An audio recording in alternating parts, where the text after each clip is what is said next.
Classic Racers Elite is a unique spin on your average racing game where your goal is simply to make it to the top of the hill in a given time frame. Or at least that's what I thought when I read the description. Instead, the first race is primarily flat, and the time is more than enough for the track, which really took away from the challenge. They make up for it though with the leaderboard really pushing me to try and beat times and make myself number one for a few tracks. The leaderboard is also cross-platform for anyone that's looking to challenge someone on a different console. The game isn't currently out, but it is coming to Nintendo Switch, PS4, and PS5, and you can pre-order it for $30 on Switch.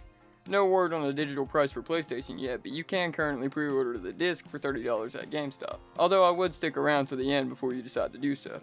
From a time attack point of view, this game does great, with a global leaderboard and 50 tracks that vary in challenge throughout each of the 12 championships.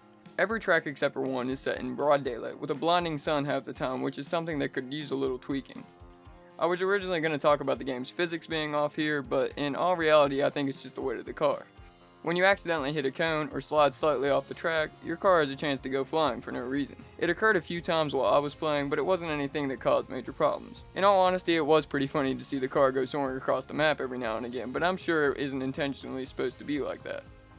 There are a few things that could be fixed before it's worth that $30 price from Nintendo. That's not to say the game is bad by any means, but it could use some work here and there.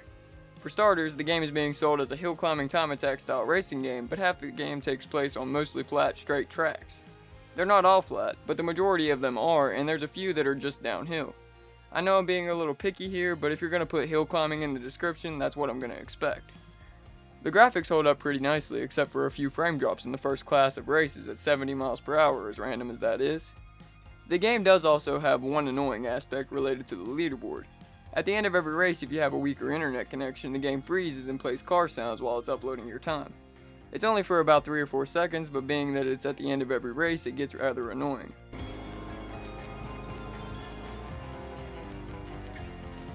The cars are all from the 60s, with minor adjustments to the names, but they look pretty accurate.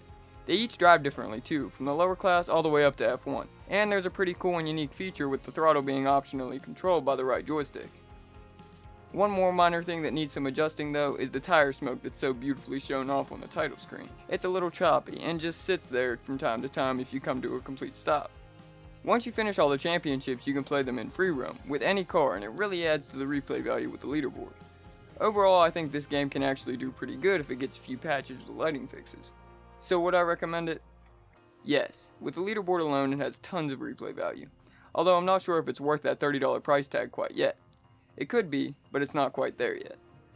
That's it for today, guys. Don't forget to subscribe and smash that like button if you enjoy our content. For more news, reviews, and whatever we choose, stay tuned to Nerdsfeed.